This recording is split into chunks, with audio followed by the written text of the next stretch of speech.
Estamos ya de vuelta acá en a las 8:45. Vamos a hablar acerca de este paquete que ha presentado el presidente Alejandro Yamatei.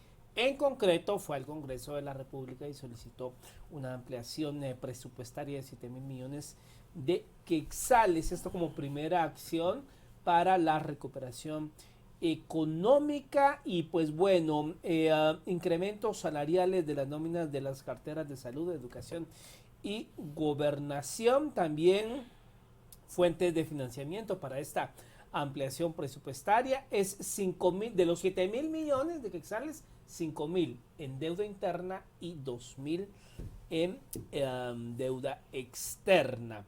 Vamos a tener más adelante en breve, si logramos comunicación, al ministro Álvaro González Richie, el titular de la cartera de Finanzas Públicas, para ahondar sobre esta situación. Le presentamos a dos expertos que hemos invitado para hablar de este plan de recuperación económica. Está acá en el estudio con nosotros Walter Martínez, asesor fiscal y financiero y socio de la firma Deloitte, y Gunther Estacoy, analista en temas económicos y fiscales. Bienvenidos a los dos. Muchísimas gracias. Y gracias por Buenas noches. acompañarnos completamente en vivo. Siempre hacemos la referencia porque para discutir los temas de interés nacional, pues los expertos nos acompañan directamente acá en los estudios. Licenciado Martínez, cuando escuchamos ya el planteamiento del presidente de la ampliación del techo presupuestal en 7.000 millones, no extraña debido a que inclusive esa suma, ese monto, ya estaba en el discurso y en la mente del presidente antes de la crisis. Es decir, es importante aclarar que estos 7.000 millones de quetzales no van para atender la crisis del coronavirus. Ya era un planteamiento que el presidente había venido realizando. Me parece que es un excelente punto de partida. La propuesta que explica ayer el presidente en el Congreso tiene básicamente tres elementos, y si me permite mencionarlo rápidamente. El primer elemento que está en la justificación de esa solicitud de ampliación es viabilizar los diversos compromisos adquiridos por el Estado y el apoyo a aquellos programas estratégicos para el beneficio de la población guatemalteca. Es decir, compromisos adquiridos en el ejercicio pasado. Es decir, pactos colectivos que motivan y obligan a compromisos que estaban preadquiridos. 2, recursos para dar respuesta al estado de la calamidad pública generada por el coronavirus COVID-19. Y 3, impulsar la reactivación económica del país. Eso en la justificación. Pero cuando uno empieza a ver el desglose de la fuente y el destino que va a tener, me parece que pareciera que no hay coherencia. Pareciera que no hay coherencia entre cuáles eran los objetivos y en efecto, yo creo que es un tema coyuntural el disponer recursos donde de los 7.000 millones probablemente 1.000 estén siendo destinados específicamente para el tema de COVID-19 y otros 6.000 están destinados entre deuda pública y gastos de funcionamiento de compromisos de incrementos salariales, por ejemplo, un Ministerio de Educación que estaban prepactados desde el año pasado. Ahora bien, licenciado Estacoy, la Unidad Nacional de la Esperanza, en su bloque en el Congreso, dicho coloquialmente, le hizo pedazos la propuesta del presidente Yamatei. Le voy a decir algunos tópicos para que usted lo analice. Por ejemplo, la UNE hace la observación, tal ya como lo señaló acá el licenciado Martínez, que la ampliación de 7.029 millones de quetzales, la gran mayoría va para pactos colectivos. Correcto. Dice que la ampliación que se le está dando a salud pública de 1.030 millones, solo 500 están destinados para la emergencia del COVID-19 y 530, o sea, el resto, para cubrir aumentos de salario. ¿Cómo ve usted esto? Yo creo que por primera vez hay que aplaudir el análisis que hizo la UNE. No, fue muy certero su análisis. O sea, como bien decía el licenciado Martínez, el tema básico es de que son gastos ya prepactados. Todo es salarios, que en realidad no vienen a paliar la situación que se está creando en este momento. La situación que se está creando en este momento, hay que estar claros de que para todo el mundo no solo para nosotros, es algo nuevo. Entonces, obviamente la situación que se está planteando, no existe una receta mágica, así, esto ya se solucionó en otros países. Cada país ha estado pasando sus problemas de diferentes maneras. Vemos Inglaterra dijo, señores, nosotros no cerramos fronteras, nosotros seguimos aquí, que se mueran los que se tengan que morir. Creemos que si sostenemos el proceso epidemiológico, todo el mundo se contamina y al final se crea una barrera natural dentro de las personas y sobrevivimos. Cada país ha hecho diferentes temas, pero en el caso del planteamiento de los 7.000 millones, definitivamente no van a solucionar el problema que estamos ya cargando. Ya ya hoy, por ejemplo, se va y se cierra un call center. O sea, es risible, perdón, pero es risible ver que se cierra porque no tienen mascarillas. Pónganse ustedes ahorita las mascarillas para hablar y me dicen cómo se oye a través de esas mascarillas. No se puede oír. 1, 2, no hay mascarillas en el mercado. Que me digan en dónde se venden. Entonces, definitivamente se está paliando la situación sin ninguna brújula. Creo que los 7.000 millones de quetzales a como están destinados no van a solucionar nada. Ahora, licenciado Martínez, la otra aclaración que hay que hacerle a la audiencia es que esto no es la readecuación presupuestal. Es decir, ¿qué pasa con los otros 87.000 millones de quetzales que ya estaban aprobados como techo presupuestal en el ejercicio fiscal pasado y que ahora también deben reacomodarse a partir de una serie de rubros que no se ejecutaron, que tenían fuente y destino específico, que ya no tienen razón de ser para el ejercicio fiscal 2020? No es lo mismo la ampliación del techo que la readecuación presupuestal. Sí, son dos grandes problemas.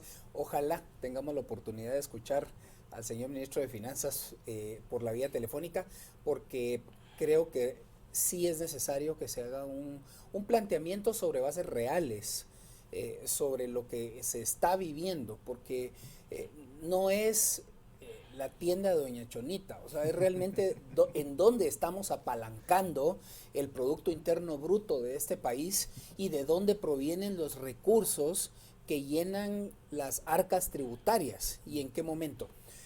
Yo soy de una opinión, yo sí creo que es necesaria una ampliación presupuestaria, pero creo que para propósitos y fines distintos. Por ejemplo, queremos proteger el empleo, pero si queremos proteger el empleo, el empresario va a necesitar recursos para poder sostener ese empleo.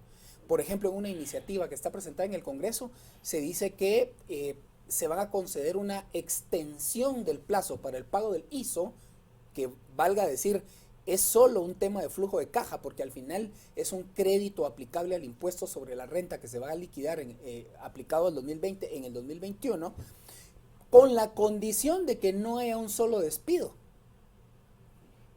La pregunta es, ¿contiene una cosa en la otra? Y me van a prohibir que yo haga un despido cuando en términos económicos hay cierta rotación de personal que es natural y es más, es deseable. Entonces, pero ¿qué pasa si yo puedo sostener esos empleos en la medida en que sea lo correcto hacerlo y tengo algunos beneficios, como entonces qué pasa si compartimos las cargas con el Seguro Social? ¿Qué pasa si compartimos las cargas del impuesto sobre la renta que es aplicable a los mismos empleados? Y ahora sí, tenemos 7.000 millones de quetzales que van a ayudar a compensar ese ingreso que el Estado va a dejar de percibir. Me parece que eso tiene otro sentido. Solo hay que hacer una acotación. El ministro de Finanzas Públicas, Álvaro González Richie, estaba en toda la disposición de atendernos. Tuvimos un problema técnico acá en el canal que no nos permitió poder enlazar la llamada, pero le agradecemos al ministro su disposición por querernos atender. Licenciado Estacuy, digamos, en la región se han tomado medidas que algunos guatemaltecos dicen, bueno, ojalá que se tomaran. Canadá, moratoria en cuanto a temas de pago de impuestos, quizá la que más ha sonado que es el tema de El Salvador, que ha puesto también una moratoria, pago de impuestos, hipotecas, telefonía, servicios básicos, y en el tema de los intereses que generen préstamos fiduciarios, hipotecarios, dice el presidente Bukele que se van a pagar en 2 años lo que se congela durante 3 meses. Francia ha tomado medidas un poco parecidas. En Guatemala, algo así le da al Estado para hacerlo. Poner una moratoria de pago de impuestos.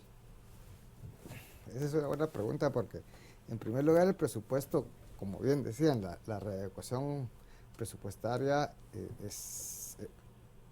hay que cambiarla. En primer lugar, las condiciones de crecimiento económico no van a ser las mismas. Las metas fiscales ya no pueden ser las mismas. Entonces, estamos en un momento bien difícil. Yo creo que, como les decía, cada uno de los países va a tener que tomar sus propias decisiones. No todo es el sector gobierno el que tiene que asumir el costo de este tipo de cosas.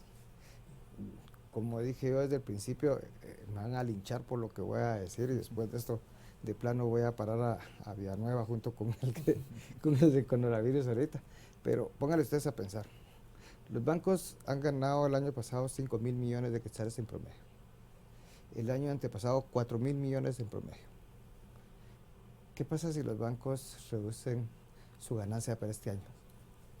Y dicen, señores, en lugar de los 4.000 millones voy a ganar 2.000 millones. Hay un fondo destinado para la recuperación de bancos que se pudiera tomar para poder, en lugar de decir, no vamos a rescatar bancos, ahora vamos a rescatar a las personas de tarjetas de crédito. ¿Por qué no destinar, por ejemplo, una moratoria en el pago de impuestos? Es solo ahorcarme para después, porque yo en realidad hoy estoy dejando de percibir ingresos. No es de que los dejé de percibir ahorita y en el próximo mes yo los recupero, no, estos ya se perdieron. Entonces, ¿qué pasa si el gobierno dice, señores, a todos aquellos empresarios, voy a ponerles un número tonto si quieren, que pagan de 20.000 quetzales para abajo, este mes no van a pagar IVA? Presentan su declaración y el impuesto es 0. Entonces, yo como gobierno lo estoy apoyando. Creo que hay ayudas directas a que se pueden hacer, por ejemplo, pero obviamente puede ser a los empresarios que han estado pagando al día, pues se les puede dar este proceso, a los cuentavientes que han estado pagando sus créditos normales, pues es una situación que lo pueden hacer. Entonces creo que es el momento de que cada uno de los actores, de los grandes actores, tenga que participar y sacrificar algo de esto, porque al final, si no se hace, se van a hundir. Profundizando en el planteamiento del licenciado Estacuy y el licenciado Martínez, si no mal recuerdo, a finales del primer año del gobierno del Partido Patriota, la curva de endeudamiento interno alcanza y empieza a rebasar la curva de endeudamiento externo. No es un problema de este gobierno, no es solo de este gobierno, sino la tendencia ha sido a primar la deuda interna, que por lo regular es a una tasa de interés mucho más alta, que la posibilidad de tener algún ahorro de ese endeudamiento por la vía del endeudamiento externo, que tiene tasas mucho más bajas. ¿A qué se debe una decisión de esa naturaleza? Sobre todo en función del planteamiento que hace el licenciado Estacuy de los amplios márgenes de ganancia del sector financiero nacional. Bueno, yo creo que puede haber un poquito de ese tema por ahí, donde se están quedando los márgenes. Otro elemento puede ser los cupos que como país nosotros tenemos asignados a nivel global, y sobre todo en estos tiempos donde yo creo que sí hay una necesidad de priorizar por parte de los organismos internacionales de dónde van a poner la plata. Y me parece que entre las dos justificaciones podemos encontrar una buena explicación de por qué y cómo está distribuyéndose ese endeudamiento, de la forma en que se está dando el endeudamiento. Ahora bien, ¿qué pasa? Y lo planteo de esta manera: si el endeudamiento está apalancado y justificado en un fuerte apoyo a la reactivación económica del país, y que eso pueda proyectarse, hay una justificación acá que a mí me parece bastante difícil de sostener con los argumentos que aquí se dan cuando, por ejemplo, leemos que una buena parte de esos 7,000 millones son, no lo estoy diciendo yo, está dentro de la justificación que dio el documento que presentó el presidente ayer, incremento salarial aprobado a la Policía Nacional Civil, pago de nómina al Ministerio de Educación originado por el aumento salarial derivado de la suscripción del pacto colectivo, dignificar los salarios del Ministerio de Salud Pública y Asistencia Social, etcétera, etcétera, etcétera. Entonces, yo creo un poco complicado sostener la recuperación de la proyección de disminución del crecimiento en el PIB que ya el Banco de Guatemala, la Junta Monetaria publicó a raíz de estos elementos. Pero ¿qué tal si a cambio de eso empezamos a promover el desarrollo o la recuperación económica realmente y se da, por ejemplo, beneficios, concesiones o exoneraciones a la importación de mobiliario, maquinaria y equipo? ¿Qué tal si a cambio de eso, como ya lo decía, se dan disminuciones o reducción de tasas al pago del seguro social? A las tasas de interés, que valga decir, eso sí ya está arrancado y está en proceso, ya se hizo una reducción de 50 puntos a la tasa líder, eso ya está publicado por la Junta Monetaria y se esperaría un abaratamiento de los créditos. Yo creo que probablemente es el foco hacia donde debiéramos de estar apuntando ahorita cuando salgamos de la etapa, que ese es además el gran cuestionamiento de cuánto va a durar esta etapa que estamos viviendo. Ahora bien, el licenciado Estacuy, pareciera que no se están empezando a poner sobre la mesa pues todas las opciones que pueden haber. Me llamó la atención que, por ejemplo, la Banca Central del Perú redujo la tasa de interés a 0. Ya, o sea, tomaron la decisión. El Salvador tomó sus decisiones, Canadá, o sea, a mí me da la impresión de que aquí, pues, estamos esperando a ver qué pasa dentro de 2 semanas, si los casos se nos disparan o qué, y entonces vamos a reaccionar. Aquí hay una realidad. El 31 de marzo lo tenemos a la vuelta de la esquina. Hoy me decía una persona, mira, yo tengo que hacer una maroma entre, ¿qué voy a hacer? Pago nómina, despido gente, pago impuestos, aparte tengo hipotecada mi casa, pago de carros, universidad de los muchachos, o sea, la gente va a hacer una maroma que algo va a dejar de pagar, ¿verdad? Y la gente creo yo que va a empezar a priorizar, bueno, entre la casa e impuestos, Los pues, impuestos. tal vez o pago la casa o qué sé yo, o sea, sí o sí la SAT va a tener una merma. ¿Qué solución le podemos buscar a eso? Una solución para poder... Porque de todos modos la realidad nos dice y la lógica nos dice que la SAT, sus recursos no le van a llegar completos. Y perdón, pero yo le agregaría un elemento más a ese escenario que estás planteando, y es un caso real entre ayer y hoy. Ayer, un Ministerio de Economía clausurando las operaciones de un call center y los rumores de que había 1 o 2 y otros 2 que ante el temor deciden enviar a todos sus empleados a trabajar a casa. Entonces estamos hablando de entre 15, 20 mil empleados que hoy están en condiciones irregulares de trabajo, con lo que el impacto económico que eso pueda representar.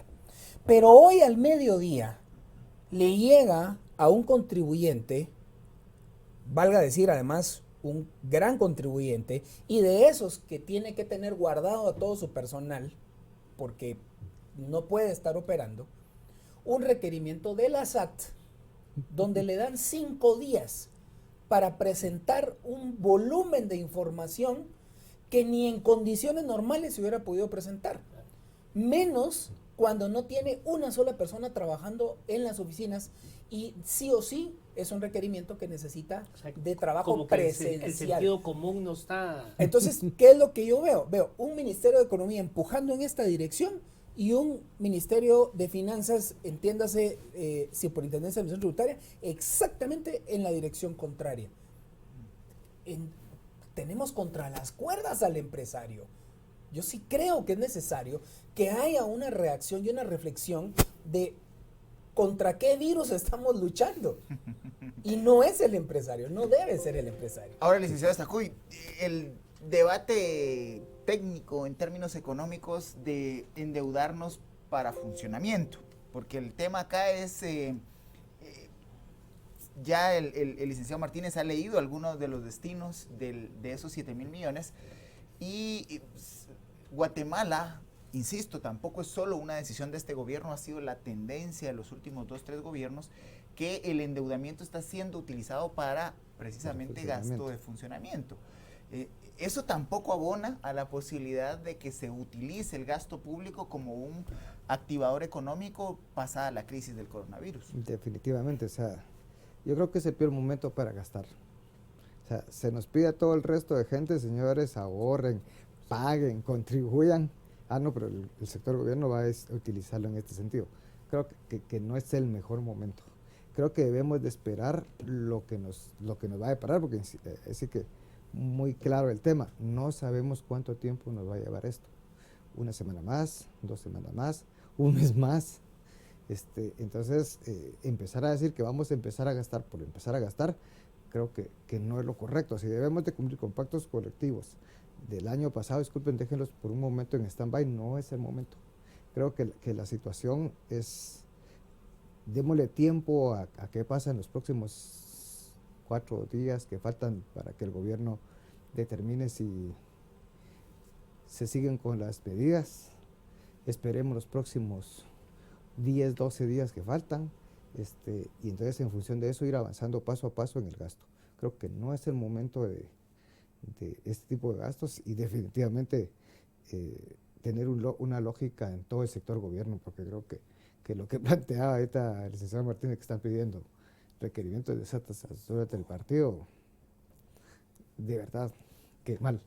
O sea, ahorita no es el momento. O sea,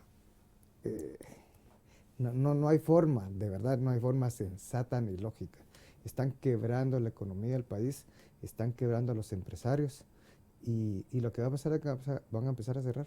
Ya hay ahí empresas que ya empezaron, ya hay dilemas existenciales.